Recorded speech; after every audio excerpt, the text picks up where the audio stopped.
اخبارك ايه يا حاج؟ عامل ايه؟ موجودين معاكم مول محطة مصر، سوق باب عمر باشا، محطة مصر باسكندرية. هتلاقوا الراجل الطيب ده واقف، مجوهرات الملك اهو. حسن الفار تمام، عند المعلم حسن. الله، معلم حسن الفار هتلاقوا عنده كل اللي انتوا عايزينه. سمك البولتي النهارده في جيبك 10 جنيه هتاخد، في جيبك 50 جنيه هتاخد. عنده السمك النهارده الكيلو ب 20، والكيلو من ده بيعمل لي 20 25 سمكايه. عندي كده 30، صح الكلام؟ 30 20 50 سمك بلدي وبياض.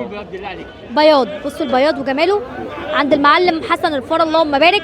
بصوا كده، اللهم صل على النبي. عندنا ده بكام يا معلمين؟ 25 الصيادين. الصيادين اهو، ده انت ليك لوحدك يا حاج. بصوا الصيادين. الاخطبوط بكام؟ الاخطبوط بكام؟ تعالى الاخطبوط ما تتكسفش. مالك؟ انت بتاع الاخطبوط، انت مشهور بالاخطبوط صح؟ اللهم صل على النبي. الاخطبوط تمام. النتايات الكبيره بتاعت التصدير امتى؟ محدش هيجيبها هنا ب 400 جنيه، محدش هيجيبها. بس موجوده دلوقتي. بس لو جالنا بيها طلب مثلا مبوجي، هي موجوده بس هو بيجي لك دغري بيقول لك دي الكيلو بتاعها ب 400، ملهاش زبون عندي. بس انت عايز اخطبوط هتلاقيه عندي بسعر هادي ورخيص.